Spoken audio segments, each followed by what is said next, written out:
नमस्कार, आप देख रहे हो हर्बल टीवी भारत। उत्तर प्रदेश में मिशन रोजगार के तहत मुख्यमंत्री योगी आदित्यनाथ द्वारा नौजवानों को सरकारी नौकरी देने का सिलसिला लगातार जारी है।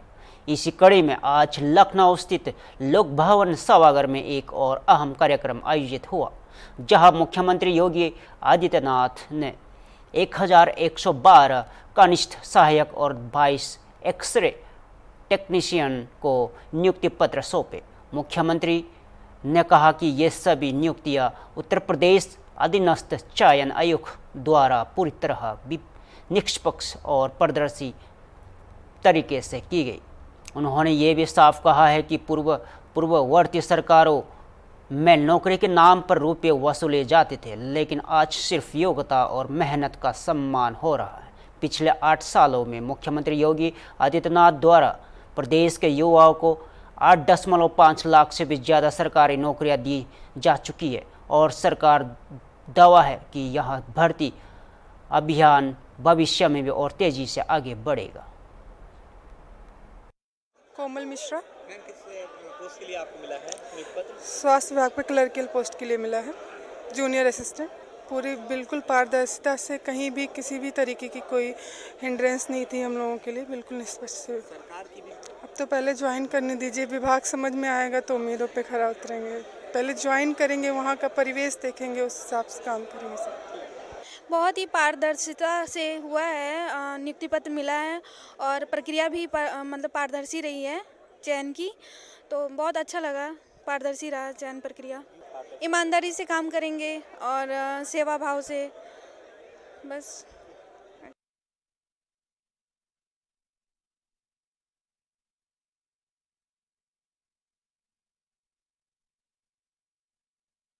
उत्तर प्रदेश अधीनस्थ सेवा चयन आयोग द्वारा जो चयनित कैंडिडेट थे कनिष्ठ सहायक में और लैब टेक्नीशियन में, आज मुख्यमंत्री योगी आदित्यनाथ ने उनको लोक भवन के सभागार में नियुक्ति पत्र दिया है। देख सकते हैं आप पीछे जो है ये लैब टेक्नीशियन भी हैं और इसी में कनिष्ठ सहायक भी हैं, जिनको मुख्यमंत्री योगी आदित्यनाथ ने आज नियुक्ति पत्र दिए हैं।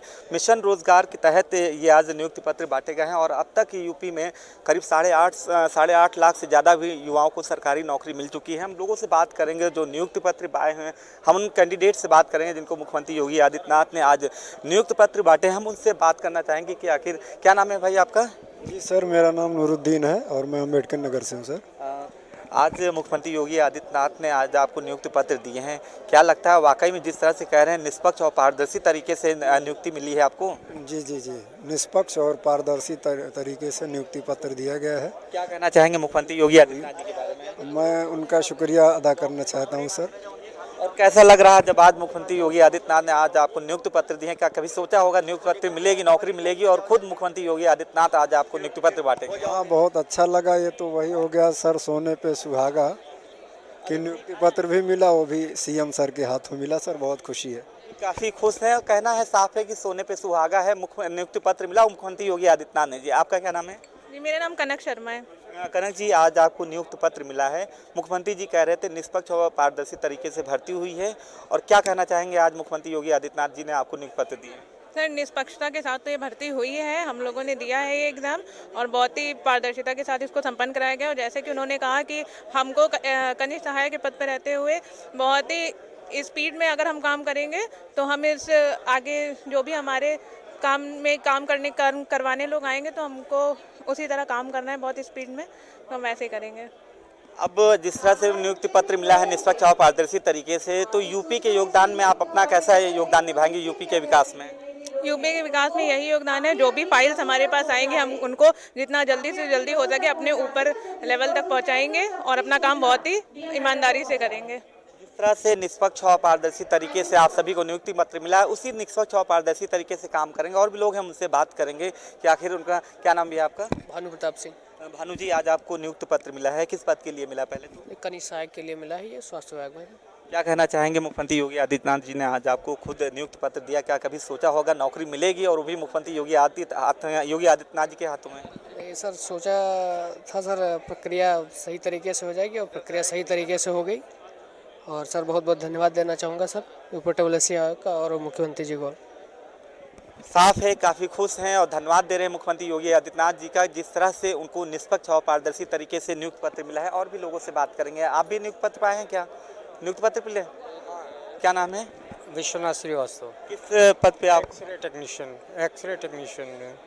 यूपी के विकास में जिस तरह से मुख्यमंत्री जी कह रहे थे निष्पक्ष और पारदर्शी तरीके से आप लोगों की भर्ती हुई है, यूपी के विकास में आपका योगदान क्या रहेगा?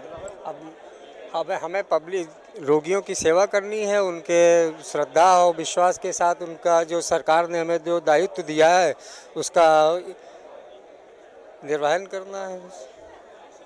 सरकार ने जो जिम्मेदारी दी है उस जिम्मेदारी का निर्वहन करेंगे और उसी तरीके से काम करेंगे जिस तरह से निष्पक्ष और पारदर्शी तरीके से सभी की नियुक्ति पत्र मिली है। और भी लोगों से बात करें। क्या नाम है भैया? सर शैलेश कुमार है। शैलेश जी, आज आपको नियुक्ति पत्र मिला है, किस पद के लिए? ये कनिष्ठ सहायक के लिए मिला है। क्या कहना चाहेंगे जो आज आपको नियुक्ति पत्र मिला है? क्या कभी सोचा था नौकरी मिलेगी और मुख्यमंत्री योगी आदित्यनाथ जी आपको नियुक्ति पत्र देंगे? नौकरी के लिए तो सोचा ही था, लेकिन ये नहीं सोचा था कि सर आएंगे देने जो है कि सीएम साहब के हाथों मिलेगा जो है। कैसा लग रहा है? तो बढ़िया लग रहा है। क्या कहना चाहेंगे? बहुत खुशी महसूस हो रही है आज हम लोगों को, इस अवसर के हम लोग भागीदार बने हैं। अच्छा, काफ़ी खुशी हो रही है जिस तरह से मुख्यमंत्री जी कह रहे थे निष्पक्ष और पारदर्शी तरीके से भर्ती हुई है, तो यूपी के विकास में अब योगदान कैसे क्या रहेगा आपके? बिल्कुल, मैं एकदम पूरी निष्ठा से मैं कार्य करूंगा, अपने कर्तव्यों का मैं पूरी ईमानदारी पूर्वक निर्वहन करूंगा। देखिए, आप सिलेक्टेड कैंडिडेट हैं जो कनिष्ठ सहायक थे और लैब टेक्नीशियन हैं, सभी का कहना है वो काफ़ी खुश हैं और जिस तरह से निष्पक्ष और पारदर्शी तरीके से सभी की भर्ती हुई है उसी निष्पक्ष और पारदर्शी तरीके से यूपी के विकास में अपना योगदान देंगे। वीडियो जर्नलिस्ट विजय के साथ अनूप चौधरी, हॉर्न टीवी, लखनऊ। लखनऊ से एक बड़ी खबर आ रही है। मुख्यमंत्री योगी आदित्यनाथ ने आज अपने सरकारी आवास 5 कालिदास मार्ग पर जनता दर्शन का आयोजन किया, जहां उन्होंने जनता से सीधे मिलकर उनकी समस्या सुनी। जनता की शिकायतों को गंभीरता से लेते हुए मुख्यमंत्री ने वहां मौजूद संबंधित अधिकारियों को निर्देश दिए कि वे समस्याओं का शीघ्र और प्राथमिकता के आधार पर समाधान सुनिश्चित करें।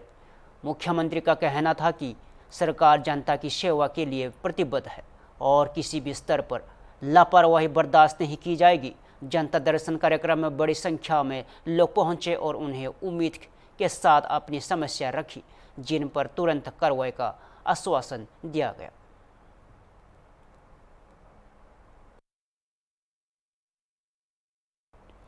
मध्य प्रदेश के देवता लाभ से आज एक बड़ी खबर और सकारात्मक खबर सामने आई है। मुख्यमंत्री डॉक्टर मोहन यादव ने आज देवता लाभ में आयोजित एक कार्यक्रम में हिस्सा लेते हुए प्रसिद्ध बहुती जलप्रपात को पर्यटन विकास निगम के माध्यम से विकसित करने की घोषणा की है। मुख्यमंत्री ने कहा है कि बहुती जलप्रपात को प्रदेश का एक प्रमुख पर्यटन केंद्र बनाया जाएगा, जिससे विंध्य क्षेत्र में पर्यटन और रोजगार की संभावनाओं को नई दिशा मिलेगी। इस मौके पर मुख्यमंत्री ने क्षेत्र के समग्र विकास से जुड़ी कई महत्वपूर्ण घोषणाएं भी की। उन्होंने कहा कि राज्य सरकार प्राकृतिक धरोहरों और धार्मिक स्थलों के संरक्षण के साथ साथ उन्हें पर्यटन की दृष्टि से मजबूत करने के लिए लगातार प्रयासरत है।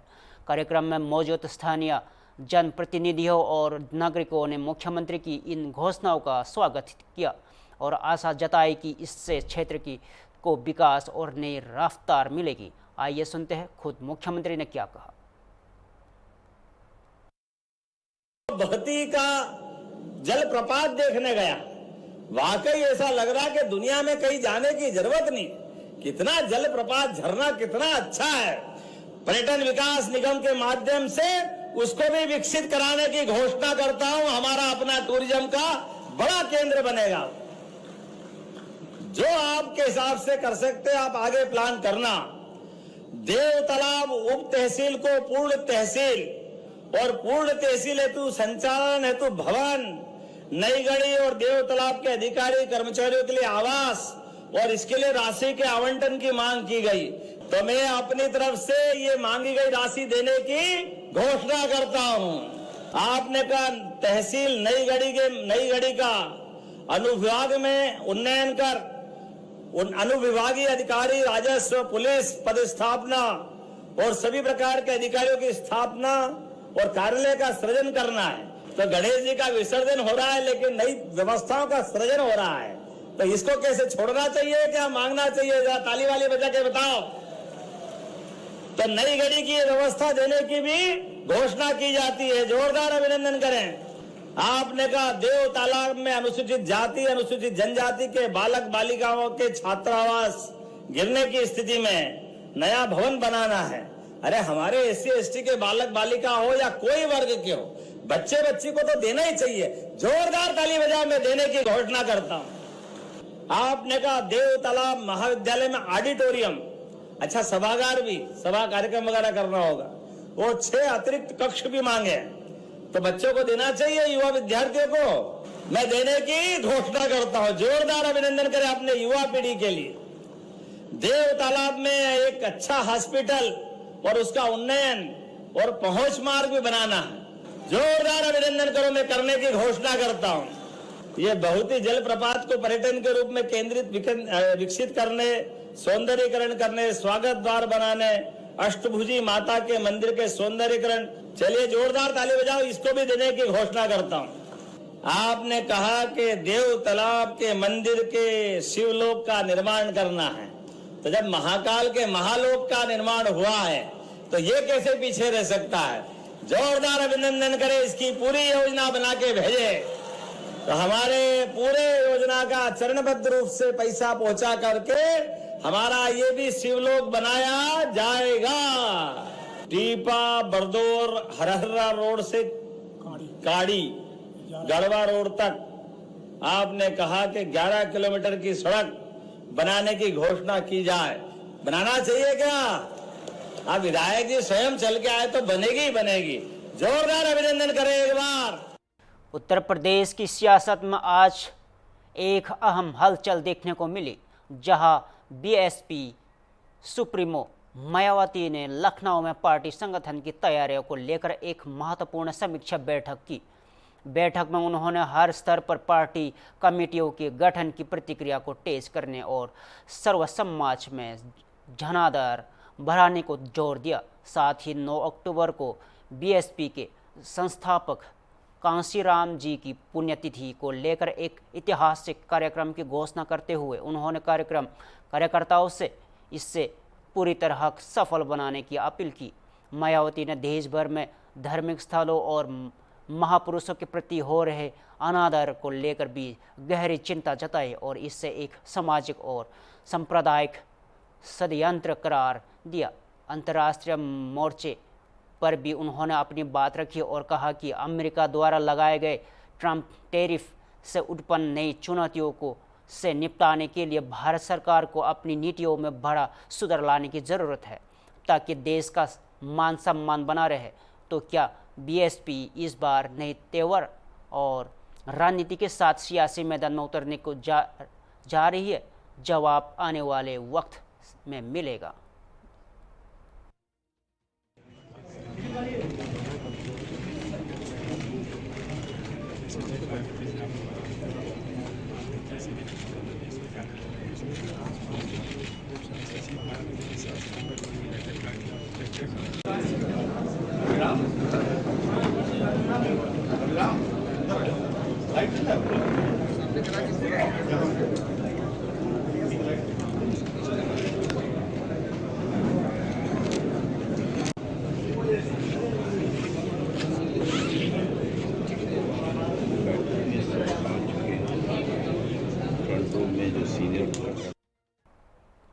कर्नाटक के मंड्या जिले के मधुर कस्बे में गणेश विसर्जन के दौरान हुई पथराव की कथित घटना में इलाके में तनाव का माहौल बना दिया है। सोमवार को हिंदू संगठनों ने इस घटना के विरोध में जोरदार प्रदर्शन किया।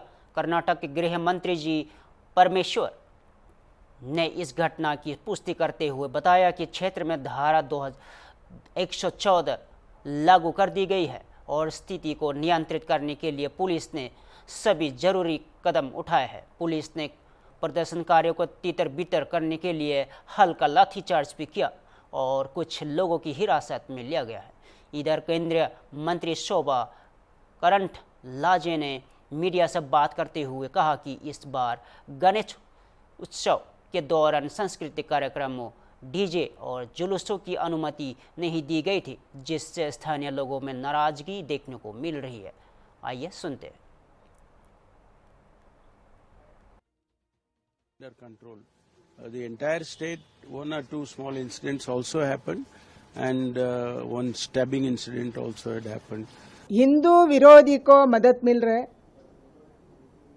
अभी चामुंडी उत्सव आ रहे हैं, नवरात्रि आ रहे हैं। चामुंडी का उद्घाटन के लिए, उत्सव उद्घाटन के लिए बानो मुस्ताक को वो बुलाया। इसके कारण हमारे मन में, हिंदुओं का मन में एक संशय है, ये सरकार किसका है। गणपति का कार्यक्रम हो रही है, बहुत रुखवाट आया। उधर सांस्कृतिक कार्यक्रम करने के लिए परमिशन नहीं है, डीजे डालने के लिए परमिशन नहीं है, प्रोसेशन जाने के लिए परमिशन नहीं है, प्रोसेशन को रक्षण नहीं करते हैं। ऐसा बहुत तकलीफ से अभी गणपति चतुर्थी, गणेश चतुर्थी हुआ है। कल मंड्या में गणेश चतुर्थी का, गणपति का प्रोसेशन चल रहा था। कई लोग पत्थर फेंके एंड हमारा ध्वज को अपमान किया, गणेश को अपमान किया। लास्ट ईयर भी, पिछले साल भी यही मंड्या में, नागमंगला में हुआ था। ये साल कल मद्दूर में, मंड्या जिला का मंदूर में हुआ। सरकार हिंदुओं को दमन करने का, हिंदू भावनाओं को दमन करने का काम कर्नाटक में कर रहा है। मैं इसको विरोध करती हूँ। एंड तुरंत ही कौन कल पत्थर फेंका, गणेश को अपमान किया, प्रोसेशन में बाधा डाला, उसको तुरंत ही अरेस्ट करना, कार्रवाई करना। नहीं तो ऐसा एक माहौल है कर्नाटक में, हम बच नहीं सकते। हमारा भावना बच नहीं सकते। हमारा श्रद्धा का ऊपर इतना बड़ा प्रहार हो रहा है। ये सब सिद्धरामैया का सरकार में हो रहा है। पिछले सरकार 2013 से 17 तक तभी हुआ, अभी भी वही हो रही है। हिंदुओं को रक्षा नहीं है एंड पुलिस को भी दबाव डालने का काम सरकार कर रहा है। ऐसा एक स्थिति कर्नाटक में पैदा हुआ है, इसको मैं विरोध करती हूँ। तुरंत ही कौन कल स्टोन फेल्टिंग किया, पत्थर फेंका, उसको अरेस्ट करने को मैंने मांग करती हूँ। तमिलनाडु के मुख्यमंत्री एम.के. स्टालिन अपनी एक सप्ताह की इंग्लैंड और जर्मनी यात्रा पूरी करने के बाद सोमवार को चेन्नई लौट आए। उन्होंने इस दौरे को एक सफल निवेश यात्रा करार दिया। मुख्यमंत्री ने बताया कि इस दौरान 15,516 करोड़ से अधिक निवेश के 33 समझौता ज्ञापनों पर हस्ताक्षर हुए हैं। इसके अलावा 10 नए उद्योग तमिलनाडु के निवेश के लिए आगे आए हैं, जबकि पहले से मौजूद 17 उद्योगों में से अन्य राज्यों की बजाय तमिलनाडु में ही अपने विस्तार की योजना बनाई है। स्टालिन ने कहा है कि उन्होंने जब जर्मन निवेशकों को तमिलनाडु की क्षमता के बारे में बताया तो वे उसकी संभावनाओं से बेहद प्रभावित हुए। इसके अलावा इसकी इंग्लैंड की यात्रा में एक ऐतिहासिक क्षण भी जुड़ा रहा और मुख्यमंत्री ने ऑक्सफोर्ड विश्वविद्यालय में समाज सुधारक पेरियर के चित्र का अनावरण किया और वही आयोजित आत्मसम्मान आंदोलन और उसकी विरासत सम्मेलन 2025 के पेरियर की विरासत पर आधारित 2 पुस्तकों पर विमोचन किया। स्टालिन ने इससे द्रविड़ विचारधारा और सामाजिक न्याय के प्रति अपनी सरकार की प्रतिबद्धता करार दिया। आइए सुनते हैं क्या कहा मुख्यमंत्री ने। அது ஏன்னா உங்களுக்கே தெரியும், இந்நேரம் உங்களுக்கு தெளிவாக தெரிஞ்சிருக்கும்னு நினைக்கிறேன். ஆமாம், 1000 ஆண்டுகள் பழமையான உலகின் முதன்மையான ஆக்ஸ்போர்டு பல்கலைக்கழகத்தில் தந்தை பெரியாருடைய திருவுருவப்படத்தை திறந்து வச்சது தான் அந்த பெருமைக்கு காரணம். அது மட்டுமல்ல, சுயமரியாதை இயக்கத்துடைய 100ஆண்டு கருத்தரங்கத்தையும் நம்ம கடந்து வந்த பாதையையும் இனி அடைய வேண்டிய இலக்குகளையும் விளக்கமாக நான் அந்த நிகழ்ச்சியில் பேசியிருக்கிறேன். அதோட அயலக தமிழர்கள் சந்திப்பு கூட்டங்களில் பேசினது, சோயாஸ் பல்கலைக்கழக மாணவர்கிட்ட திராவிட மாடல் பற்றி பேசினது, லண்டன்ல இருக்கக்கூடிய பொது உடைமை தத்துவ மாமேதை கார்ல் மார்க்ஸ் நினைவிடம், சட்ட மாமேதை புரட்சியாளர் அம்பேத்கருடைய வாழ்ந்த இல்லம். அதே போல திருவள்ளூர் சில தமிழ் காதலர் ஜி போப் அவர்கள் நினைவிடம் போன்ற இடங்களுக்கெல்லாம் சென்று பல பெருமைகளோடு நான் திரும்பி இருக்கிறேன். முதலீடுகளை ஈர்க்க சென்ற முதலமைச்சரா மட்டும் இல்ல, பெரியாரின் பேரனா, திராவிட இயக்கத்தை சார்ந்த தலைவரா, சுயமரியாதை உள்ள ஒரு தமிழனா, இந்த பயணம் எல்லா வகையிலும் எனக்கு. फिलहाल के लिए इतना ही। देश और प्रदेश से जुड़े हर खबरों के लिए देखते रहिए हॉर्नबिल टीवी भारत।